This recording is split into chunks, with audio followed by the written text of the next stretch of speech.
Hey guys, welcome back to my channel. My name is Aastha Navlani और ये हमारा part 7 है cell the fundamental unit of life की series का। तो आज हम पढ़ेंगे न्यूक्लियोइड के बारे में। इनसे पहली वाली स्लाइड में मैंने न्यूक्लियस के बारे में बताया था और भी बहुत सारी चीजों के बारे में बताया था। उसकी लिंक मैं आपको ऊपर भी और नीचे भी दोनों तरफ लिंक डिस्क्रिप्शन में भी लिख दूंगी और वहीं पे यहाँ पे ऊपर अटैच भी कर दूंगी। तो अगर आपको इस वीडियो को देखना है तो उससे पहले उसे जरूर कंसीडर करिएगा क्योंकि it will help you to clear your concepts even more.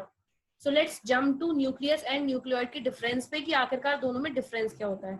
तो न्यूक्लियस को देखें तो न्यूक्लियस हमेशा यूकैरियोटिक या फुली डेवलप्ड सेल्स में ही मिलता है। वहीं पे जो न्यूक्लियोइड होता है वो हमेशा प्रोकैरियोटिक या अनडेवलप्ड सेल्स में मिलता है। उसके बाद न्यूक्लियर मेम्ब्रेन या न्यूक्लियर एनवेलप के फॉर्म में न्यूक्लियस के पास एक प्रोटेक्टिव कवरिंग भी होती है जो कि न्यूक्लियोइड के पास नहीं होती है। It is absent in nucleoid. वहीं पे न्यूक्लियस जो होता है वो लार्ज होता है कंपैरेटिवली टू द न्यूक्लियोइड और वेल ऑर्गेनाइज्ड होता है। वहीं पे जो हमारा न्यूक्लियोइड होता है वो काफी स्मॉल और पुअरली ऑर्गेनाइज्ड होता है। मींस इसके अंदर ऑर्गेनाइजेशन प्रॉपर नहीं होती है। वहीं पे इसके पास क्रोमोसोम होते हैं जो कंटेन करते हैं डीएनए को। न्यूक्लियस के पास क्रोमोसोम्स होते हैं जिनके पास डीएनए फॉर्म होता है, डीएनए कंटेन्ड होता है। वहीं पे न्यूक्लियोइड के पास भी डीएनए होता है पर वो सर्कुलर होता है शेप का। मैंने आपको पहले बताया था इन द प्रीवियस स्लाइड्स, जिसमें मैंने ये बताया था कि जो यूकैरियोटिक सेल्स होते हैं उनका डीएनए लीनियर होता है, स्ट्रेट होता है। वहीं पे अगर हम बात करें न्यूक्लियोप्लाज्म और न्यूक्लियोलस की, तो ये दोनों ही न्यूक्लियस के अंदर प्रेजेंट होते हैं। Nucleoplasm is the liquid present in the nucleus. वहीं पे nucleolus is the dense ball like structure जो मैं यहाँ पे मार्क करके आपको दिखा रही हूँ। It is the nucleolus. वहीं पे जो न्यूक्लियोलस और न्यूक्लियोप्लाज्म है वो न्यूक्लियोइड में एब्सेंट होते हैं, दोनों ही नहीं होते हैं। तो अगर बेसिक बात जानी जाए तो न्यूक्लियस और न्यूक्लियोइड में एक बहुत बेसिक अंतर है कि न्यूक्लियस हमेशा यूकैरियोटिक में पाया जाएगा, वहीं पे न्यूक्लियोइड हमेशा प्रोकैरियोटिक में पाया जाएगा। न्यूक्लियस की साइज हमेशा बहुत ज्यादा होगी, वहीं पे न्यूक्लियोइड की साइज हमेशा बहुत कम होगी। So this is the basic difference between nucleus and nucleoid. Nucleoid हमेशा यूनिसेल्युलर या फिर अंडर डेवलप्ड ऑर्गेनिजम्स में होगा, वहीं पे न्यूक्लियस हमेशा कॉम्प्लेक्स या मोर डेवलप्ड ऑर्गेनिजम्स में पाया जाएगा। अब हम बात करेंगे साइटोप्लाज्म की। साइटोप्लाज्म क्या होता है? तो साइटोप्लाज्म का मतलब यह है कि cyto means cell and plasm means the liquid part और the semi liquid part present in the cell. तो साइटोप्लाज्म एक जेली जैसा, थिक जेली जैसा सब्सटेंस होता है जो सेल के अंदर पाया जाता है, जिसके अंदर सारी मेटाबॉलिक एक्टिविटीज होती हैं, जिसके अंदर सारे सब्सटेंसेस प्रेजेंट होते हैं, उसको हम साइटोप्लाज्म कहते हैं। ये एक सेल का कॉन्स्टिट्यूएंट है जो हमने इससे पहली वाली स्लाइड्स में भी पढ़ा था। अब हम इसके बारे में डीप में या बिल्कुल एक्सप्लेनेटिव फॉर्म में पढ़ेंगे।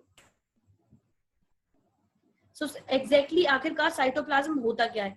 जब मैं साइटोप्लाज्म की बात करती हूँ तो उसके बारे में आखिरकार मैं ऐसा क्या बता सकती हूँ जो उसको एक्सप्लेनेटिवली फॉर्म में डिस्क्राइब कर पाएगा। तो सबसे पहले जो हमें जानना चाहिए, ये बेसिकली जो सेल के अंदर सारी चीजें होती हैं एक्सक्लूडिंग द न्यूक्लियस, न्यूक्लियस को एक्सक्लूड करते हुए सेल के अंदर जितनी भी चीजें होती हैं वो सब साइटोप्लाज्म में आती है। Means inside the cell minus nucleus is cytoplasm. So nucleus cytoplasm का हिस्सा नहीं होता है, ये ध्यान देने वाली बात है। सेल के अंदर बाकी जितनी भी चीजें हैं वो सब उसके साइटोप्लाज्म में आ जाती हैं एक्सेप्ट न्यूक्लियस। साइटोप्लाज्म के 3 कंपोनेंट्स होते हैं जिसमें मेम्ब्रेन एनक्लोज ऑर्गेनेलीज जो सेल ऑर्गेनेलीज होती हैं वो, दूसरा होता है साइटोसोल। साइटोसोल मींस प्रोटोप्लाज्म जिसमें सेल की सेल ऑर्गेनेलीज भी होंगी और सेल का लिक्विड पार्ट भी होगा, वो साइटोसोल कहलाया जाता है। वहीं पे कुछ इंक्लूजन बॉडीज भी होती है। इंक्लूजन्स क्या होते हैं? छोटे छोटे वेस्ट मटेरियल की छोटी छोटी सर्कुलर बॉडीज बन जाती हैं। वैसे क्लास 9 के हिसाब से हमें केवल मेम्ब्रेन एनक्लोज ऑर्गेनेलीज और साइटोसोल के बारे में ही पढ़ना है। इंक्लूजन क्लास 9 के हिसाब से हमारे कोर्स या सिलेबस में अभी नहीं होता है। सो इसी के संग हम बढ़ते हैं अपने नेक्स्ट पार्ट पे। अगर हम साइटोप्लाज्म पे रिव्यू करें या उसको समझें वो क्या होता है, तो हमें उसकी कुछ कॉम्पोजिशन के बारे में भी पढ़ना पड़ेगा, विच इज इस स्लाइड में हम वही जानेंगे। तो ये एक जेली लाइक फ्लूइड होता है जो पूरे सेल को भरे हुए होता है। Means it fills up a cell, पूरे सेल को भरे हुए एक जेली जैसा फ्लूइड होता है। इसमें ज्यादातर वाटर और सॉल्ट कॉन्टेंट्स ही होते हैं। Means it is composed of water and salt both. इसके अंदर मॉलिक्यूल्स भी होते हैं जैसे कि एंजाइम्स, जो एंजाइम्स हेल्प करते हैं सेल्यूलर डाइजेशन में। वहीं पे it is made up of about 70 to 90% of water. इसीलिए ये 70 to 90% ऑफ वाटर से मिलके बना हुआ है। इसी वजह से ये कलरलेस होता है। Colourless means it is not colourful, it is basically made of water, that's why it is known as cytoplasm.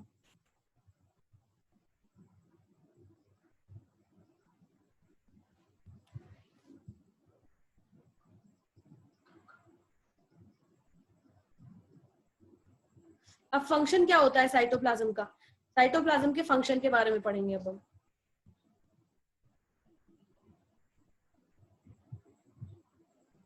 सो ये क्या करता है? मूवमेंट में हेल्प करता है जेनेटिक मटेरियल की और प्रोडक्ट्स ऑफ सेल्यूलर रेस्पिरेशन की, मतलब exchange of gases, carbon dioxide और वाटर के एक्सचेंज में हेल्प करता है।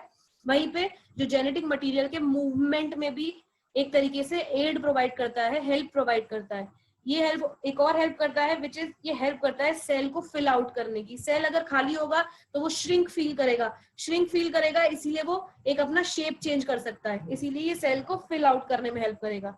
ये सारी ऑर्गेनेलीज को भी अपने अपने प्लेस में हेल्प करने में हेल्प करता है, जैसे माइटोकॉन्ड्रिया हो गई, क्लोरोप्लास्ट हो गया, इन सारी सेल ऑर्गेनेल्स को ये अपने प्लेस पे रखने में के भी हेल्प करता है। वहीं पे सेल को, जैसे कि मैंने बताया, ये उसका शेप देने में हेल्प करता है, और जितने भी वेस्ट प्रोडक्ट्स, वेस्ट मटेरियल होते हैं उसको अपने अंदर डिसॉल्व करके एक्सक्रीट आउट करने में भी हेल्प करता है।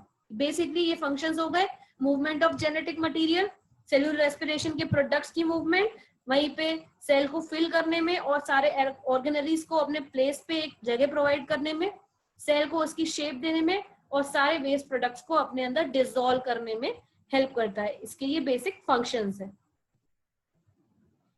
सो ये पूरा एंडोमेम्ब्रेन सिस्टम है। इस तरीके से हमारा सेल अंदर से दिखता है। ये एनिमेशन के द्वारा मैंने यही समझाने की कोशिश करी है कि किस तरीके से आखिर हमारा एंडोमेम्ब्रेन सिस्टम या सेल के अंदर का किस तरीके से मेम्ब्रेनस सिस्टम स्प्रेड होता है। सबसे पहले आप देख रहे होंगे इन द बिटवीन ये है न्यूक्लियस, उसके आसपास वेब लाइक स्ट्रक्चर में एंडोप्लाज्मिक रेटिकुलम होता है। हम धीरे धीरे आगे आने वाली स्लाइड्स में सारी सेल ऑर्गेनेल्स के बारे में भी पढ़ेंगे।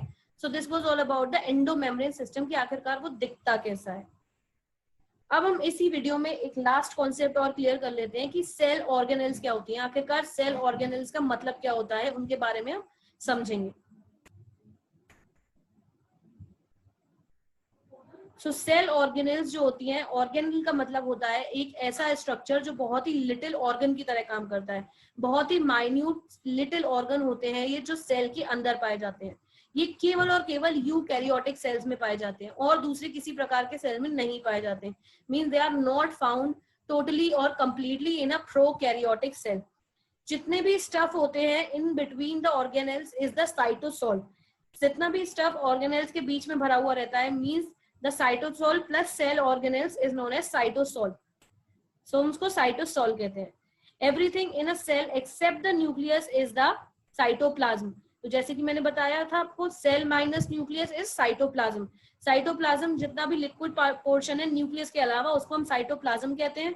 वहीं पे जितना भी स्टफ ऑर्गेनेल्स के बीच में है वो साइटोसोल कहलाया जाता है। बेसिकली साइटोसोल होता है सेल ऑर्गेनेल्स प्लस साइटोप्लाज्म, तो उसको हम साइटोसोल कहते हैं। तो यहाँ तक हमारे कॉन्सेप्ट क्लियर होते हैं सेल ऑर्गेनेल्स के।